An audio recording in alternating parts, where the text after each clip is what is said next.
I have realized that there's a lot of authors out there who are struggling to balance writing with marketing. You became a writer because you wanted to write, and then you have to do all these other business sides because being a professional writer is a business. I have had a lot of success as a self-published author, and I have a particular way that I have been able to sell books kind of on autopilot in the background while I do other things like write more books. So I wanted to give you the details of exactly how I do that. But first, let me just get into the background of my history as an author, and then I will tell you the exact system that I have been using for the last 15 years to sell books, whether I am promoting them or not. I started self-publishing in 2009.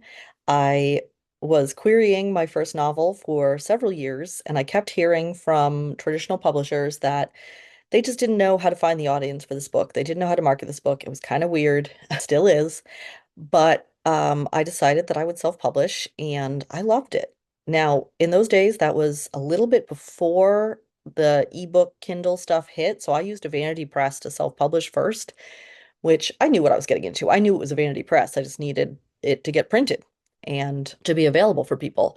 But then a friend told me about Kindle and said, "You've got to get in on this." And I said, "My book is available. It's a PDF on the publisher's website." So I've never been an early adopter. I've never really, in this case, I published my book in 2011 on Kindle, and it was still really early days. So it was a very exciting time on Amazon because they were just figuring out ebooks. The world in general was just figuring out ebooks. There were tons of debates about what's better, paper or ebook, and we still have some of those debates, but we have realized mostly that both is the answer. You can have both. Books are affordable, and Amazon, as much as I am very frustrated with the things that they are doing now, really did open the doors for self-published authors to be able to have a career in the first place. And it's not that people didn't self-publish before. Walt Whitman was self-published, but he was going door to door and selling his poetry books. So I don't think you and I want to be doing that. I know I don't want to be doing that. I'm assuming you don't want to be doing that. So the ability to sell books on the internet, it was so magical, and it removed the gatekeepers. And of course, when you first are starting as a young writer, you're like, "Oh, but how will I know if my book is good? If a traditional publisher says that they want it, then I'll know for sure that I'm a good writer and that this is a good story." And what I found was that as much as I used to want that kind of validation from publishers, I found it from readers. My book started to gain traction. It was found by the right audience because I am the audience for my book. I wrote it because there weren't enough books that were what I wanted to read. So I was creating the books that I wanted to read, and I found the others who wanted to read them too. A traditional publisher just didn't have the resources or the desire to go and find who is this niche audience. But on the internet, you can find any audience, no matter how tiny a niche. So that part, this is a long-winded way to say that at that time, I started setting the books up to sell by themselves because one, I want to be spending more time on writing than on promoting. And two, I have ADHD and I'm very distractible. I'm not consistent. I'm not good at sticking with things. And whether it's a traditional job or a online job, consistency is the name of the game. And that sucks because I am terrible at it and I'm never going to be better at it. I'm 43 years old now. I've come to realize that I just need to work around how my brain is. I'm not going to change my brain. Little bits, but I have to work with what I've got, and what I've got is inconsistency. And when I go now and look at author spaces, I am saddened to see so many authors who have no idea how to set their books up to sell for them. I know that it sounds really like slick and markety to say a passive sales funnel, but that is what I started doing. And I was doing that before I knew what they were because it just came naturally to me. It was an instinct that I had, and I help people now in my other business with setting up sales funnels for them because I really like sales funnels. I think of them as a pathway that helps guide your potential readers or clients from they've never heard of you through each step so that you're not like dropping their hand and leaving them to wander and figure it out on their own. You're guiding them, you're showing them what is the next step, how can they know if they want to read your books and then how do they purchase them and how do they keep purchasing them and things along that line. So I am going to literally show you exactly how to set up a passive sales funnel. They don't start out passive, I will say. There is such a thing as passive income. It takes a lot of upfront work to get there. And because I started in 2009, I now have some very passive funnels where I sell books every day, whether I'm promoting them or not. I can go months, I can go years without promoting books, and they still make sales. It's not a ton of sales, but they still make sales. So that is something where start today so that in the future you can have that happening. And it really does give you more time to follow whatever passion you're following in that moment.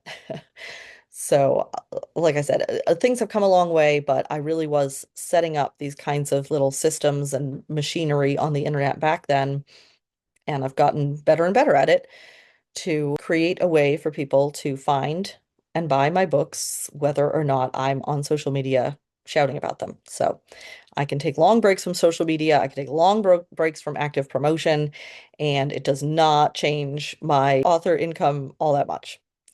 So let me go ahead and switch to showing you my website, and I will explain how this passive funnel works. Okay, so this is the program that I now use for my websites. And you may not want something as fancy as this. This is a version of Go High Level. There's a ton of different Go High Level white labels, like people who are allowed to put their own logo and name on it and sell it as their own product. So if you see a setup with the dashboard like this, then you have a Go High Level. It is $97 a month, which could be a lot for an indie author. It is not a lot when you're an online entrepreneur who needs to have a lot of different functions. And this is a workhorse. This thing does everything. It's not the most intuitive, user-friendly interface, but it does everything you could imagine for online business. So I have several websites and several businesses that all run through this same account. But this is my author website. So this is my Ruth Madison Books website right here. And right now, what I have for a lead magnet, or a reader magnet, as they say, is access to bonus content. So what is a reader magnet? It is something that you offer for free in exchange for an email address and permission to contact people. And the reason for that is not everyone is ready to just buy your book as soon as they encounter you. You can be talking about your book on social media, and eventually somebody gets interested enough to buy the book, but you can also encourage them to come on your email list so that they can, say, read a sample, read something that will give them an idea of whether you're an author that they will enjoy. And that way they get that chance and they won't forget about you. If they're following you on social media, then hopefully they're going to keep seeing you, but you never know. On social media, you don't own it. You are really out of control of your following. So if your entire audience and following is on TikTok, Instagram, Facebook, any kind of social media platform, then you are at risk because if that platform says, "Oh, I think you did something against the rules," they can just take away your account. Whether you did or not, they can just take it away. It's their website, their business. This is your website. Well, not yours. This is my website, but you can have a website where you own it and you own that list and it can't be taken away from you. So that is one of the benefits of starting an email list. And the other is to help people get to know you more and get to know what your books are about. So if they're curious, but they're not sure they're ready to actually spend money on a book yet, even if it's just a $4.99 or $2.99 ebook, or download a sample on Kindle, they have a chance to get to know you and see what you're about. And you have the chance to offer them other books and other perks and other things and develop a relationship and a community.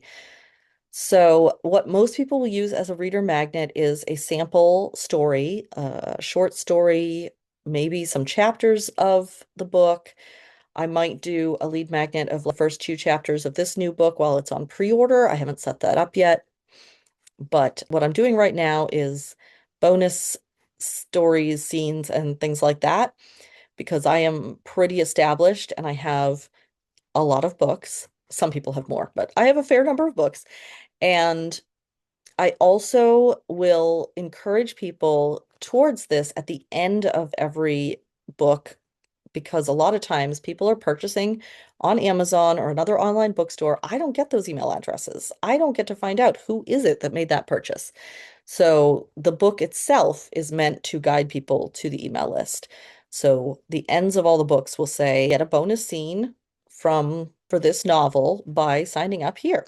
They put in their email address and their name. They click sign up. And at that point, most web programs will allow you to redirect after they submit. So you have the opportunity to redirect them to a thank you page.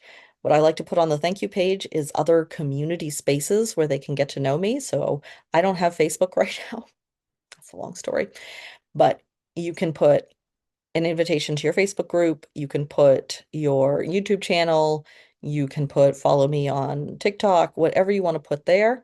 And then you are sending them that bonus content that they asked for through your email.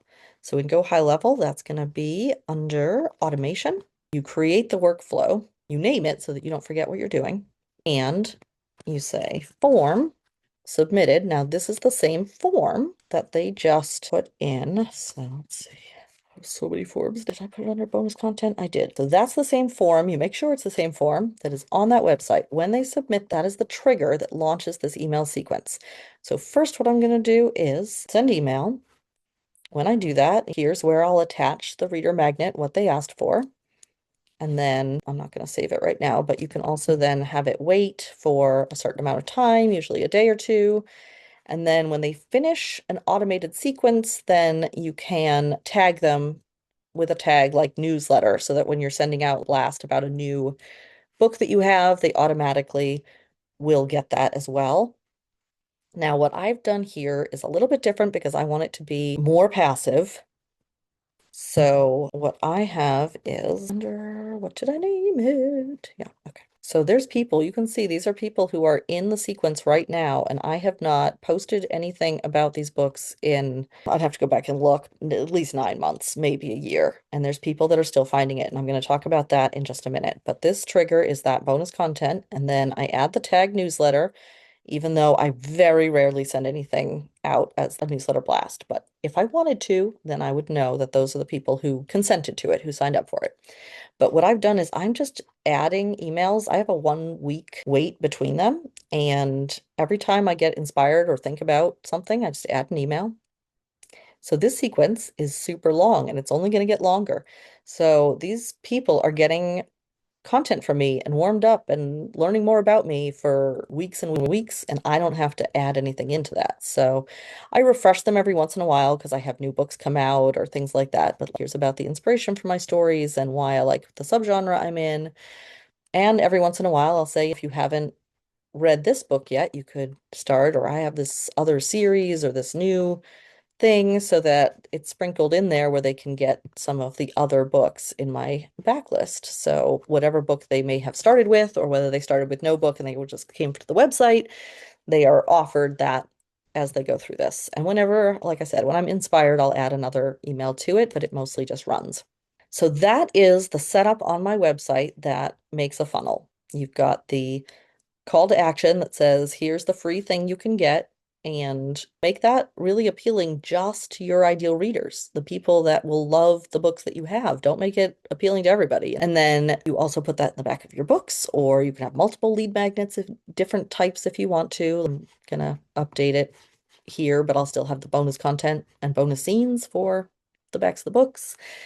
And you put a form, and when they fill out the form, you redirect them to a thank you page, and you start sending them these emails that tell them more about your writing and why they're going to love it. And you offer them books. Awesome. Now, the key is you got to get people to your website to actually start that sequence. And there are a number of different ways to get traffic, and I actually have a book under my other name that is all about different ways to get website traffic. There are two methods that can be completely passive or almost completely passive. The first number one way to have completely passive traffic to your funnel is SEO, search engine optimization. This takes a long time to work. There are some ways that you can get it faster, but for the most part, you have to be aware that it's going to take time and you have to be patient. and you can check on your statistics. So I can see analytics here. Let's go specifically to the author website, and I can see how many page views and over what time period, how many of those people signed up for the email list, something somewhat about how they found me and which page they landed on and things like that. But you can get a lot more detailed analytics from Google Search Console, so you should sign up for that. And I'll have a link to a video about how you put your site into Google Search Console because that will tell you more about what phrases people are using to find you. But again, takes time, but SEO is the number one way that I am getting passive traffic to my funnel to actually sell books to. So I use a lot of the words that people who want the type of romances that I write are going to be searching for. I blog on Medium, which already has a lot of built-in SEO. So I can post about my niche topic and mention about the books that I have, and people can find me through there. Again, I just blog every once in a while when I feel like it, when something comes to mind to some inspiration for it. You can use keywords also within your Amazon listings. So, pull up an example. So, in your descriptions and things like that, you can have keywords that people can search and find. I do recommend having a small niche. I have found that to be very helpful, an underserved audience where when somebody searches for something like wounded hero romance or disability romance, I am one of 5 people that come up. There's not a lot of authors in this space, so that helps my SEO work faster. Definitely helps a lot. The other potentially passive form of income is, or passive form of traffic is paid. So Amazon ads, Facebook ads. There is a really nice ads challenge that is free to learn. You have to put the budget in for the ads themselves, but it's pretty low. He really teaches you how to get the most for your clicks. I have not been successful yet with Amazon ads. I haven't tried super hard. I did the challenge one time. I didn't get anything from it, but I'm not sure I picked the right book for it. So I may try again. I have a friend who's making 6 figures from just using Amazon ads to drive traffic to her book, and she has a big backlist, and it's amazing. So that is a form of passive traffic as well that you can learn. And of course, it's worth it once you get that return on investment, ROI, they call it. So you're spending $5 on ads, but you're getting $10 in royalty profit, right? That's worth it. The numbers scale up considerably. So those are the 2 ways that you can get passive eventually. Posting on social media and doing networking and outreach and newsletter swaps and being more active can help you get that jump start. You should always be sending people to the bonus content, or not the bonus content, but the reader magnet as much as possible, because that will help you gain momentum over time. You'll have more people that you are sending those emails to who are getting interested in your books. And it's not like oh, that sounds interesting. Maybe I'll read it one day. I'll come back to this and then not. So that usually sending people to your reader magnet first or primarily is a good idea. You want a nice strong hook, which is to say what you're getting out of the reader magnet. Sign up here to get a story about this, which has these tropes, which you'll love because you give people a reason. And then another great way to get your book marketing done and off your plate so that you can have more writing time is the book marketing bingo game that Kelly and I have been doing. So you can watch us live stream on Twitch or right here on YouTube. You can see the replays and the how-to about what we're doing with this bingo gamifying marketing. Super fun. We do 5 marketing tasks each week. We get them over and done with, and then we have more writing time. She has a custom chat GPT that tells us exactly what tasks we can do, and we can modify it and ask it questions and get really custom marketing ideas for exactly what our goals are for our books. So super cool. And another way to get marketing over and done with so that you can be writing more books, because writing more books is what you love, what you want to do, and also is a form of more marketing. The more books you have, the more money is coming in. So hopefully that is somewhat helpful. Whatever website platform you're using, if it has an email connected, then you should be able to do all of these things. So let me know any questions that you have, if there's a particular program that you need to understand how to do this with, and let me know anything else that I can help answer about selling books as an indie author, because I've been relatively successful with it.